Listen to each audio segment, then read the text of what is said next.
Olá a todos. Antes de tudo, queremos agradecer à organização das conferências TED pela oportunidade e pelo convite, e a vocês, porque se não houvesse plateia não fazia sentido estarmos cá. Chamo-me Vivian. Olá, bom dia, sou o Ricardo e nós somos o Ateliê Viana Cabral.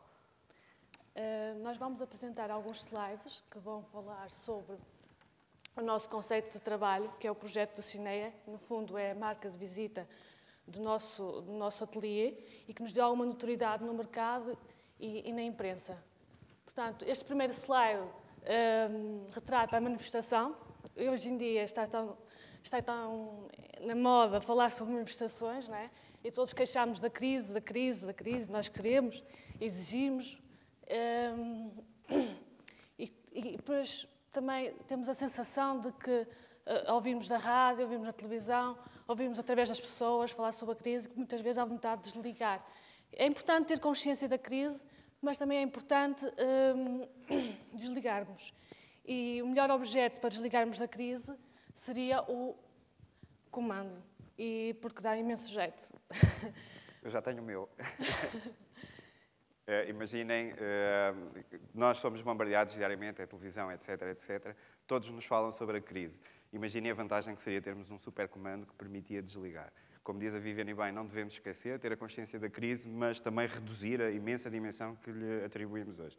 Aliás, nós até defendemos a teoria que, em criança, a primeira palavra que um bebê português aprende não é propriamente papá nem mamã, é crise.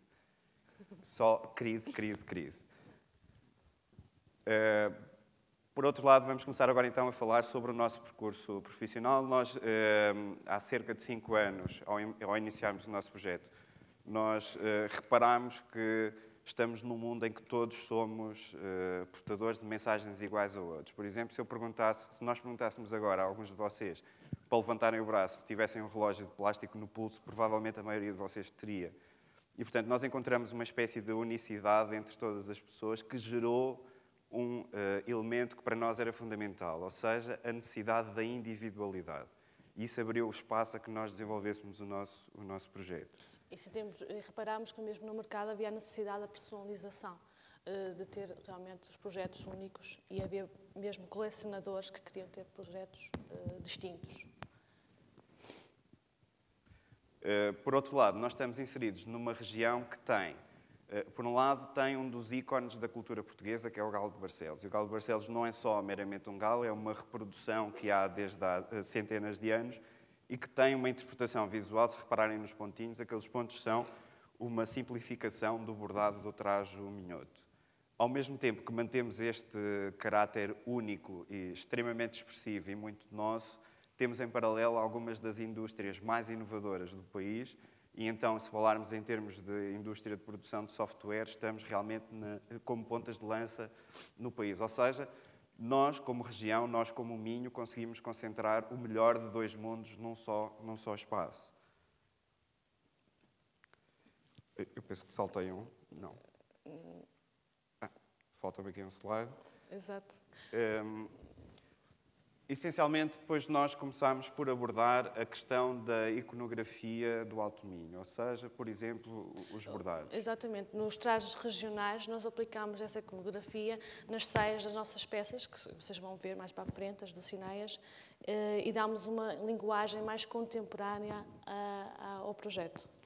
Começámos a observar em relação à cor, em relação à dimensão da mancha de cor, em relação ao próprio desenho, à maneira como o desenho é exibido, e começámos a percebermos que já há uma espécie de maneira informal de lidar com essa duplicação do que é um desenho relativo ao Alto Minho. Por exemplo, se repararem ali na imagem do lado esquerdo, vão ver os tapetes de flores que se fazem em Viana nas festas da Senhora da Agonia e que não é mais do que a reprodução da barra da saia das lavradeiras. Depois, ao lado, temos uma igreja toda iluminada, que é comum, é típico de vermos nas festas e romarias ao longo do verão, tão iluminada, tão cheia de luzes, que parece uma igreja tuning. Portanto, não se surpreendam se algum dia um padre aparecer e disser o tuning não é pecado, meu filho, vocês confirmem. Só por falar nisso, nunca nos tínhamos sentido na cruz, é uma espécie de sensação metafísica. Em paralelo, há também uma comunicação não verbal, ou seja, há uma série de valores que são vernaculares e, por vernacular, nós não defendemos que é a maneira delicada como os jogadores de futebol se relacionam entre si ou como elogiam a mãe do árbitro, não é propriamente esse vernáculo, mas sim uma tradição imaterial que é nossa, uma espécie de alegria de viver, um gosto pela vida que não tem nada a ver, se vocês pararem um pouco e pensarem, não tem nada a ver com a maneira que nos impingem de ser português. Que somos todos fadistas e que somos todos fatalistas. Não somos nada. No Minho, somos todos contentes, todos alegres. Não é? É. Eu também não quero ser desautorizado, desculpa. Estou a brincar. Temos também os bombos, que refletem muito esse ambiente. As romarias. Falta aqui o slide da Viva. Isto é uma maldade, porque agora estou eu aqui a falar. Eu não me importo. E eu sou muito tagarela, lamento. Podemos ver aqui as referências dos trajes minhotos das bailarinas, das dançarinas, peço desculpa. Mesmo aqui não se vê no outro slide, mas os braços, a posição dos braços a dançar, isso também se reflete muito nas nossas peças, nas Dulcineias, e interpretamos dessa maneira. E depois falamos da tal alegria de viver, que está na outra imagem, que são os cantores de desafio, que se juntam espontaneamente e que se começam a desafiar e mandam umas piadas marotas uns aos outros. E esse resultado, ou seja, de uma tradição já visível, marcada, desenhada, bem estruturada ao longo de gerações, coincide numa mesma peça que nós desenvolvemos com essa tradição castiça e muito nossa. E nós até brincámos porque, uns anos atrás, né, falávamos das minhotas com bigodes e nós não quisemos mostrar as nossas ideias com bigodes, mas brincámos um bocadinho com a situação. Imaginem uma Dulcineia com bigode, seria muito divertido. Eu iria sentir vergonha, porque ele é tão pequenino. Não é? Chegamos então a outra situação que não íamos deixar de passar em claro, que é a oportunidade de nos citarmos a nós próprios numa conferência. E, portanto, nós consideramos que no tech is great tech, ou seja, não ter acesso a uma hipertecnologia, uma high-tech, é em si mesmo uma grande tecnologia, porque isso obriga-nos a encontrar soluções. E uma low-tech, uma tecnologia baixa, é excelente para nós podermos desenvolver determinados produtos.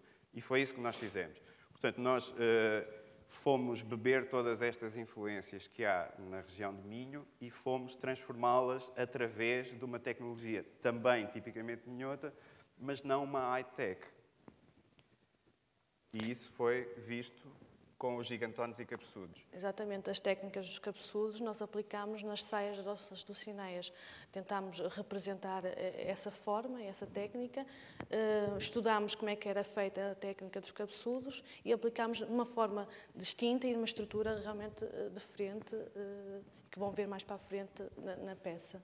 Essencialmente não nos interessa a forma que está aqui, mas interessa-nos a técnica. E foi isso que nós tentámos trazer para o nosso projeto. A nossa peça Dulcineia tem uma vertente muito interessante, que é o design inclusivo. A experiência foi tão boa com a parceria da PPA-CDM de Ponte Lima, que é uma associação de pais e parentes de deficiência mental. Foi ótimo porque nós, inicialmente, éramos nós que fazíamos as Dulcineias, as bases, portanto, as saias, e tiramos algum tempo que é-nos útil para a parte criativa. Quando descobrimos que eles trabalhavam uma pasta de papel e muito bem, pensámos logo nesta parceria e resultou muito, mesmo muito positivamente. E para eles, que é uma comunidade muito fragilizada e que muitas vezes são esquecidos e mesmo são excluídos da sociedade, e nós achávamos que esta parceria seria um ótimo resultado para todos. Aqui vemos as bases, como é que elas são construídas, como veem, são tiras de papel, exatamente como são feitos os cabeçudos. Desculpa interromper. Realmente para as famílias foi importante perceberem que isto traz visibilidade ao bom trabalho que os familiares fazem. Estamos a falar realmente de uma série de pessoas que não têm reconhecimento social. Embora isto seja uma relação também comercial, e portanto eles são pagos pelo trabalho que fazem, como é justo que seja, há algo mais para além disso, e esse algo mais é o reconhecimento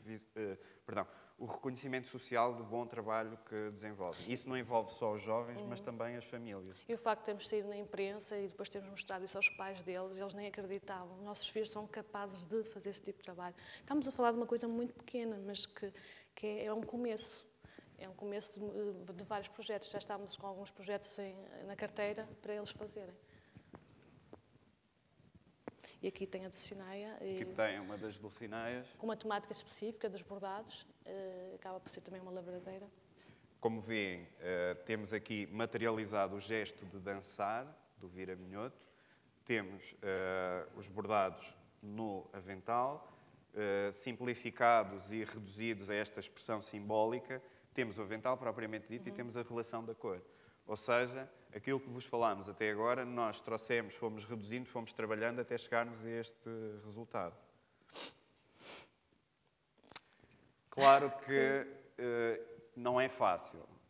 Foi difícil, é muito difícil, é preciso bater a muitas portas mesmo. Muitas portas se fecham, mas algumas se abrem. E algumas respostas negativas, mas sim, que... Sim, e muitas dores de barriga. Não é? Muitas dores de barriga, vocês não fazem ideia da quantidade de dores de barriga, mas são nossas, são maravilhosamente nossas. Não há dor melhor que a nossa dor, não é? Claro que por cada porta que se abre e por cada objetivo alcançado, isso é excelente, é uma sensação de realização extraordinária. E aqui temos outra manifestação, não é? Era importante realmente irmos para a rua e manifestarmos e dizermos oportunidades, ideias, em vez de estarmos sempre com aquela ideia da crise.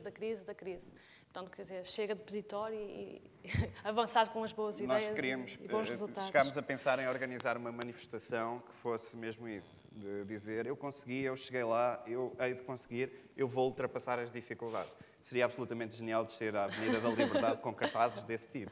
Mostrar que somos positivos, não é? Aqui temos o resultado das Dulcineias em cerâmica, numa escala mais semi-industrial, isto por questões de sustentabilidade do negócio. Trabalhamos por coleção e por quantidades pequenas, porque também não queríamos banalizar o trabalho e achámos que tínhamos que chegar a este nível. Depois era fundamental perceber uma coisa, nós realmente conseguimos estabilizarmos o negócio das Dulcineias. Mas queríamos dar um passo para lá. Não só porque as Dulcineias é uma espécie de maldição criativa, porque a pressão de vender é tão grande que nós não conseguíamos sair dali. E, portanto, tínhamos que encontrar uma válvula de escape. E depois dar também alguma razão de ser à nossa formação de base, que nós somos designers, portanto, fomos preparados para desenhar produtos industriais e resolvemos fazer isso.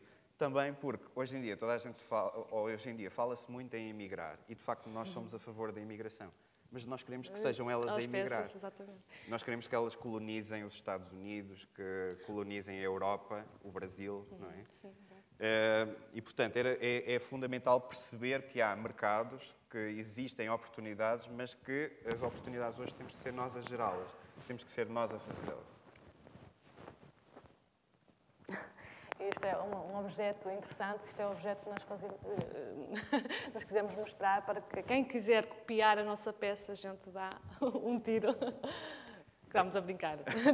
A melhor maneira da gente evitar a cópia é divulgar o máximo, aparecer muito na imprensa, na televisão, é a melhor ferramenta para isso. A melhor solução. Nós somos produtores de pequeníssima escala, portanto os custos associados com registro ou a eventualidade de ir para o tribunal discutir uma patente, está-nos vedada a partir de que não temos recursos financeiros para isso.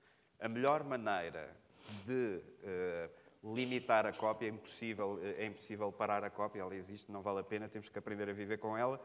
A melhor maneira de limitar a cópia é realmente, como diz a Vivian, é duplicar ou triplicar, quintuplicar a divulgação. E atenção, quando sai um projeto, já estamos a pensar noutro, portanto, é uma questão de utilizar a nossa formação e criar. Estar sempre um passo à frente em relação à cópia.